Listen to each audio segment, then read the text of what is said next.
There you are once again. This is the second video of the action section. First up is Dolph Lundgren in Dark Angel. Dolph playing Jack Kane, a cop, going up against an alien life form. The alien in questions are harvesting something in the human blood because they use it as part of a drug, kind of recreational drug back on their planet. Dolph lets out just the mother of all lines at the end of this film. The ending's just fantastic. Good little action film.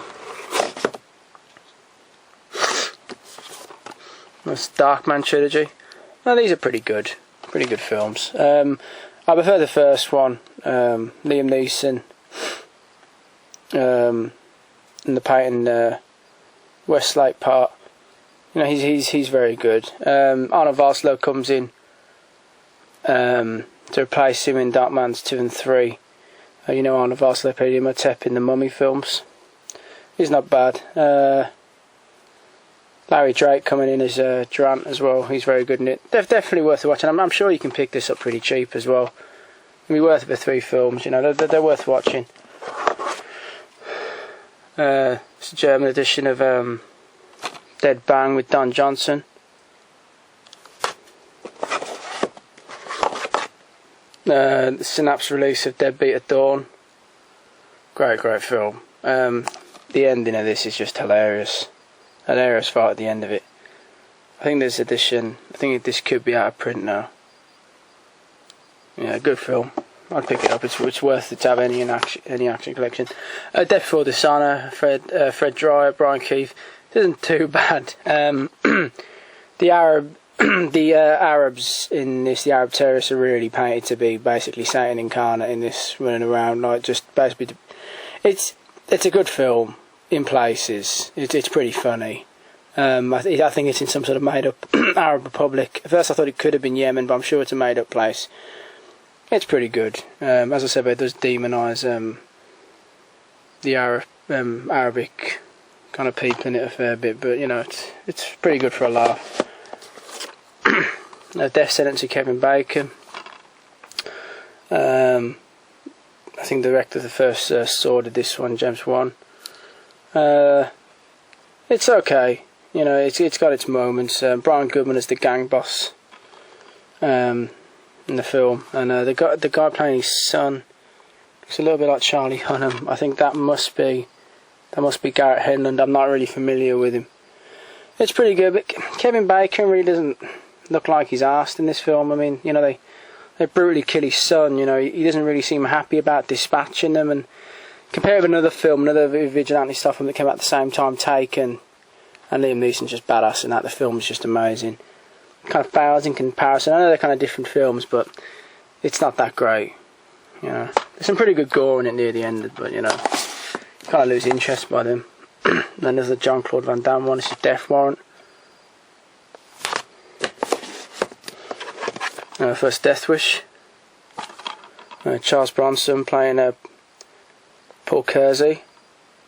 This is a good film. You know, Winner does a good job. You know, for the time. There's a younger Jeff Goldblum there as well. You know, it's pretty good. I mean, I prefer some of the later ones. Death Wish 2. This is a Dutch release. This is uncut. This is a great one as well.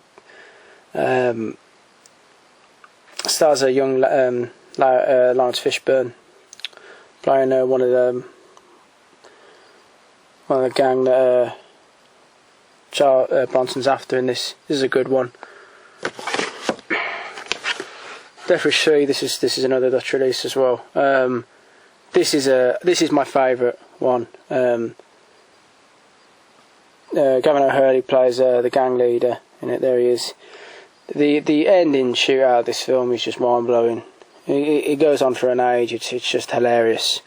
Brilliant film. Really makes me laugh. Great. Death Wish 4. This is a really underrated one. John P. Ryan. He played the villain in Avenging Force. He's very, very good in this. The ending is hilarious. I mean, just one man's life, the amount of turmoil this man suffered, but he still has time to blow villains away. This is a really, really good one. I think this is a Dutch release again as well. You know, I like to get most of these films uncut. I hate having anything cut. You know, it really, really pisses me off. Yeah, but this is great. Really recommend that. A 2-pack of Desperado, now Mariachi. Big fan of Desperado. Absolutely love the film. Fantastic film, one of my favourites. Can watch again and again, not get bored of. Delta Force, Chuck Norris, Lee Marvin. No, this is pretty good. Yeah, it's not bad. Gets a bit boring in places. Not enough action for me at times. Delta Force 2, this is much better. This is going up against a drug cartel led by that man, Billy Drago. Real sadistic bastard in this. This is much better. This is yeah, this is more like, you know, it's kind of more of an action film. The other one, kind of was half between, didn't really know what it wanted to be. Stallone and Snipes in Demolition Man, good film. Like that one. Desperate Measures, Michael Keane, Andy Garcia, like both these actors. You don't even really hear this one mentioned. Andy Garcia, Frank Connor in this. He's trying to convince Peter McCabe, Keaton, to give his bone marrow to his son dying of leukemia. Of course, they get him to the hospital, and then all kind of hell breaks loose because he manages to get out. You know, doesn't want to go back inside. Really, really kind of good and really ingenious way. Keaton gets out, including like dislocating his own finger to get out like the prison cuffs and putting a drug in his mouth to wake him up halfway through the operation. Really good film. There's Brian Cox is in it as well. Really good film. Dogs of War, Christopher Walken, Tom Berenger. This is bad. Group of mercenaries trying to topple African dictatorship. Pretty good. Domestic Disturbance with John Travolta and Vince Vaughn.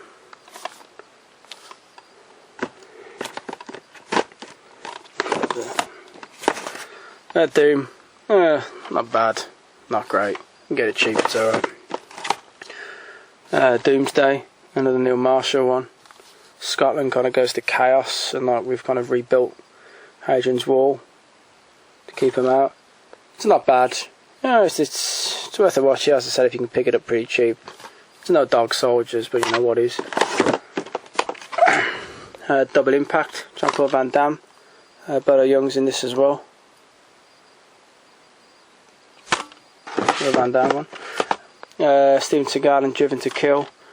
They took his daughter, now he's taken him down. This isn't too bad. Some of the later Seagal releases, as you know, are kind of, you know, Seagal just turned into a bit of a fat bastard, basically. You know, I do like him, but you know, he's just too enormous for his own good here. But he actually does some of the moves in this. You know, you can tell in his later films, you know, it's not him. You know, very thin stuntman doing them. But this is a little bit better. It's not going to reach the great days of, you know, Marked for Death Above the Law, but it's not bad. 2-pack of Drop Zone and Hard Rain. Drop Zone's okay. Drop Zone's good, but Hard Rain's a bit of a pile of shit. I find it hard, you know, to even just take Christian Slater as an action star. You know. End of Days. This is one of my favourite Arnie films. Arnie going up against the Devil. Gabriel Byrne playing, who's absolutely brilliant. Real good soundtrack as well. Nice metal soundtrack. Great film. One of my favourites. Probably my favourite Arnie name in the film as well. You know, Jericho Kane. Really love it. Great set pieces. One of my favourites. Saw it at the cinema as well. Loved it. Enemy of the State Extended Edition, good film. Will Smith, Gene Hackman. Tom Sizemore kind of really still showing this as the mafia leader. Real great shootout at the end as well. This is a bootleg, Enemy Territory. This is one of the best action films of the 80s. Fantastic. I mean, if you look on the back, it's kind of, you know, you see Ray Parker Jr., he was the singer composer Ghostbusters, you say, God, this film's going to be shit, but you'd be wrong. This film is absolutely amazing. Gary Frank, he's some sort of salesman, and he goes to a place called Lincoln Towers, real kind of rough projects area, and he basically gets trapped in there after an insult. Gets a security guard killed by this gang called the Vampires. They're led by Tony Todd from Candyman, and Ray Parker basically helps him out. They're joined by Jan Marco Vincent, playing a war veteran. He's crippled in a wheelchair, and his wheelchair is filled with kind of various weapons. Great film. Really recommend it. This needs a release with well, you know, so many other kind of like good films. You know, this really needs a good release. It's a great film, real kind of forgotten classic. And The Dragon, in my opinion, the best action film ever, best martial arts film ever made. The only real gripe I have is John Saxon killing Bolo. You know, Roper. I think we kind of wanted Bolo to rip his head off. I know I did. Kind of repulsed by that, but it's still an amazing film. Equilibrium, really enjoyed it. Real stylish film. Really enjoyed the last standoff as well, the last fight, particularly between Bale and Angus McFadden. Really enjoyed that. Sean Pertwee's in that, so I'm a big fan of Pertwee. A Razor, this is a Region 1, because I think it's heavily cut in Europe. I think a lot of the zoo scene is kind of cut out, and that's probably the best bit with the crocodiles. It's really good. James Caan as well was funny in it as well. Good film. A special edition of Escape from New York, great film, one of Carpenter's best. It's amazing you can see a film this amazing and then watch Escape from LA. Poor Carpenter, man, you know, just in his later film just sucks so much dick. It's a real shame, you know. Every Trade But Lose, classic Eastwood, just brilliant. Executive Decision, not bad. You kind of watch it for Seagal, but he unfortunately meets his end halfway through it, which is a bit of a shame. Then he kind of loses its way. The Exterminator, yeah, pretty good film. Some good deaths. Extreme Prejudice, Walter Hill, probably the most manliest film I think I've ever seen. Nick Nolte is just badass in this film, honest to God. Great cast as well. Powers Booth is kind of the drug baron going up against Nick Nolte. Rip Torn turns up in it, where William Forsythe, Clancy Brown, Michael Ironside. One of the best shootouts ever in a film. One of my favourites. Love this film. Fantastic film. Exit Wounds, Steven Seagal, DMX. Not so good. Seagal's kind of putting on the pounds a little bit, you know, and he's, you know, you can see his decline. The Norris one, Eye for an Eye. Eye of the Tiger, Gary Busey, ex-war vet, comes back to his town, not really happy. Like, his gang is terrorising the townspeople. You know, he wants to do something about it. His wife is brutally slaughtered, house burnt down, and then to really cap it all off, they dig up his wife's coffin, attach it to bikes, and drag it down towards him while he's got tears in his eyes. Just great stuff. Yaphet Kotto's in this as well. Great film, real good film. Face Off, well, one of the best action films of the 90s. Great stuff, John Woo. Real good film. Fight for Your Life. This was one of the video nasties, for reasons I suppose I can slightly understand. The child murder in this is really harsh. William Sanderson plays probably the most insane, racist, redneck psychopath I think I've ever seen on film. He's absolutely amazing. Absolutely quality film.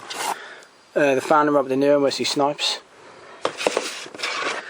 Fire Down Below. Seagal taking on rednecks in the South. Stephen Lang's in this. One of his earlier roles. It's pretty good film. Firewalker. Chuck Norris. Fist of Fury, Bruce Lee, great film. Great film. Some nice extras on it as well. Flight of the Intruder, Danny Glover, Willem Dafoe. Another Norris one, Force of One. Another Norris one again, Force of Vengeance. Fugitive. And Andrew Davis directed this, did Under Siege, great film. Clint Eastwood, The Gauntlet. G.I. Samurai, Sonny Chiba taking modern day tubes back to 16th century Japan. Great film, brilliant film. And last on the shelf is Glimmer Man.